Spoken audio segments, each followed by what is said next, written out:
Assalamualaikum warahmatullahi wabarakatuh. Perkenalkan, nama saya Darlisyana, mahasiswa Universitas Terbuka jurusan Ilmu Ekonomi dengan NIM 0522210907. Hari ini saya akan menyampaikan liputan tentang seorang guru yang juga ibu rumah tangga yang mempunyai seorang anak yang kemudian bekerja di daycare seperti itu. Ini adalah daycare kami, TPA Homeschooling Abata. Selamat datang di Abata dan kita akan berjumpa dengan narasumber kita, yaitu Bunda Rida. Alhamdulillah pagi ini kita sudah bertemu dengan narasumber kita, yaitu Bunda Rida. Apa kabar Bunda Rida? Alhamdulillah baik. Ya, agak dikencengin ya suaranya karena ini nggak ada clip on-nya seperti itu ya. Monggo diceritakan sejak kapan dan mengapa memilih bekerja di daycare seperti itu. Saya bekerja di daycare itu dari tahun 2024 Iya. yang lalu. Kenapa memilih di sini? Karena saya kan suka dengan dunia anak. Iya. Karena dari situ kan saya belajar. Nantinya kan saya akan menjadi seorang ibu. Jadi kan sebenarnya nggak sejurusan ya dengan kuliah saya, Iya. tapi ada kenyamanan ketika Iya, saya iya. bekerja di daycare. Ya.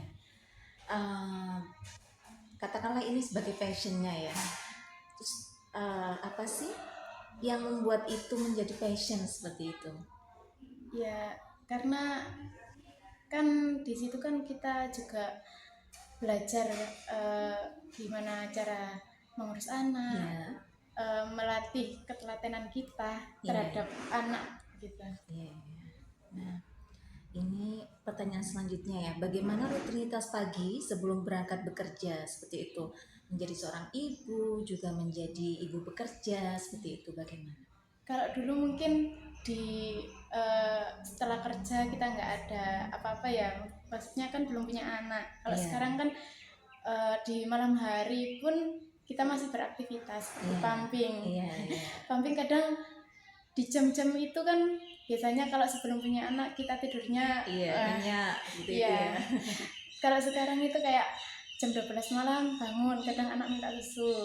Terus nanti jam 2 kita pumping, terus pekerjaan-pekerjaan rumah yang harus kita selesaikan sebelum kita berangkat kerja itu biasanya saya bangun di jam 2 itu, jam 2 pagi, terus setelah pumping saya nyuci baju dan lain-lain sampai di pagi hari saya persiapan untuk memandikan anak, mengurus diri saya sendiri akhirnya dan berangkat untuk bekerja. Seperti itu. Kemudian gimana sih perasaannya ketika menitipkan bayi itu kepada ibu atau neneknya seperti itu? Awalnya mungkin karena setelah cuti kan biasanya dengan saya. Kalau setelah bekerja kan anak harus tinggal di rumah dengan neneknya.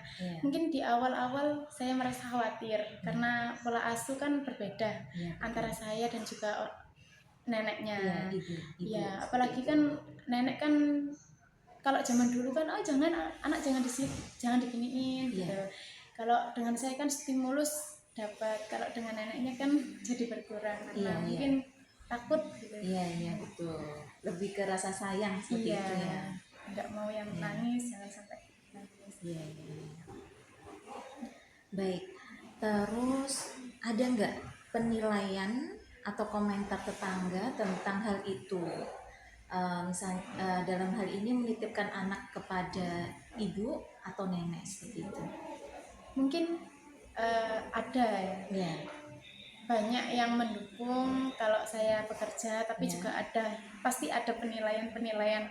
Oh, kok anaknya ditinggal, kamu nggak sayang tak kalau anakmu kamu masih bayi terus kamu tinggal bekerja, nggak nunggu dia udah agak besar. Cuman kan kalau kita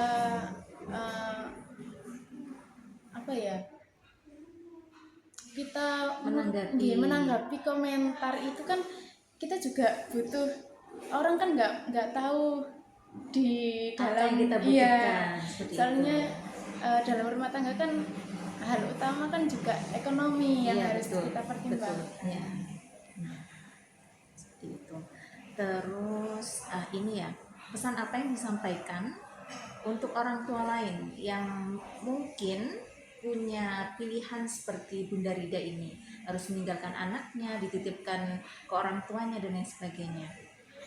Kalau saya sih pesan saya untuk ibu-ibu di luar yang menjadi ibu pekerja ya, harus kuat hati, karena apa, kita harus jauh dengan anak, kita harus meninggalkan anak kan. Dengan kedekatan kita kan jadi berkurang. Apalagi kalau kita pulang kerja udah capek-capeknya, anak di rumah nunggu kita pulang, dia cuma dapat capeknya kita. Sisa-sisa cinta seperti itu ya. Alhamdulillah, cukup sekian saja untuk wawancara hari ini. Terima kasih atas kerjasamanya. Assalamualaikum warahmatullahi wabarakatuh.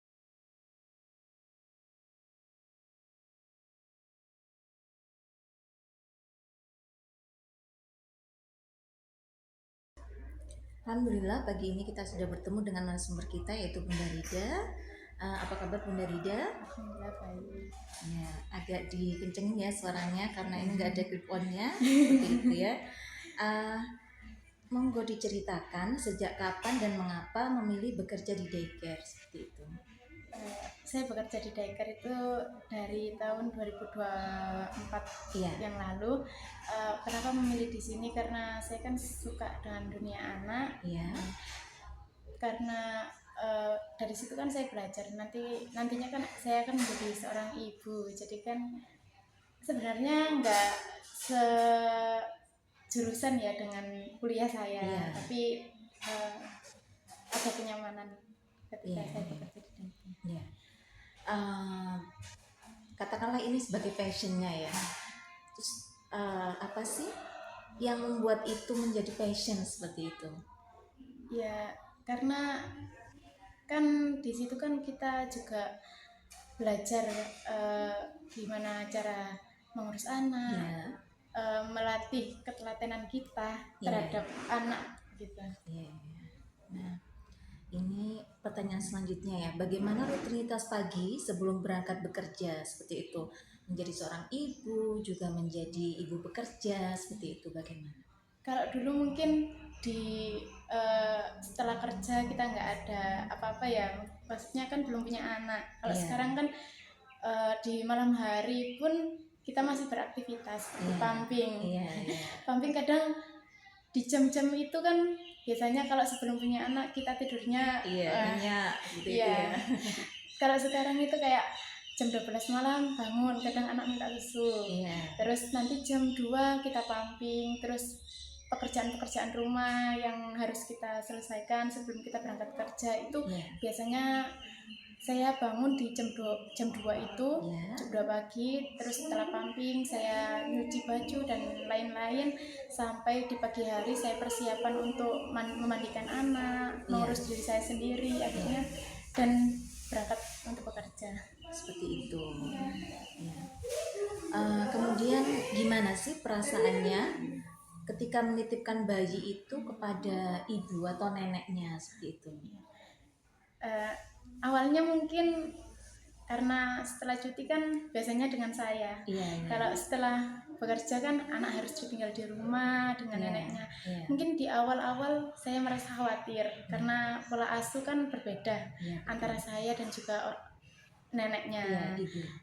Apalagi kan nenek kan kalau zaman dulu kan anak jangan diginiin gitu. Kalau dengan saya kan stimulus dapat, kalau dengan neneknya kan jadi berkurang karena mungkin takut gitu. Betul.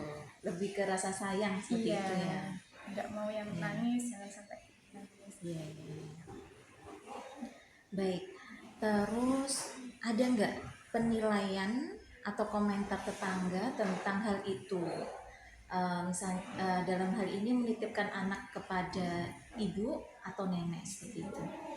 Mungkin ada ya. Banyak yang mendukung kalau saya bekerja, tapi juga pasti ada penilaian. Oh, kok anaknya ditinggal, kamu nggak sayang Kak kalau anakmu kamu masih bayi terus kamu tinggal bekerja, nggak nunggu dia udah agak besar. Cuman kan kalau kita apa ya, kita menanggapi komentar itu kan kita juga butuh, orang kan nggak tahu di dalam kita butuhkan. Soalnya dalam rumah tangga kan hal utama kan juga ekonomi yang harus kita pertimbangkan. Seperti itu. Terus ini ya, pesan apa yang disampaikan untuk orang tua lain yang mungkin punya pilihan seperti Bunda Rida ini, harus meninggalkan anaknya, dititipkan ke orang tuanya dan lain sebagainya? Kalau saya sih pesan saya untuk ibu-ibu di luar yang menjadi pekerja ya, harus kuat hati, karena apa, kita harus jauh dengan anak, kita harus meninggalkan anak kan, dengan kedekatan kita kan jadi berkurang. Apalagi kalau kita pulang kerja udah capek-capeknya, anak di rumah nunggu kita pulang, dia cuma dapat capeknya kita. Sisa-sisa cinta seperti itu ya. Alhamdulillah, cukup sekian saja untuk wawancara hari ini. Terima kasih atas kerjasamanya. Assalamualaikum warahmatullahi wabarakatuh.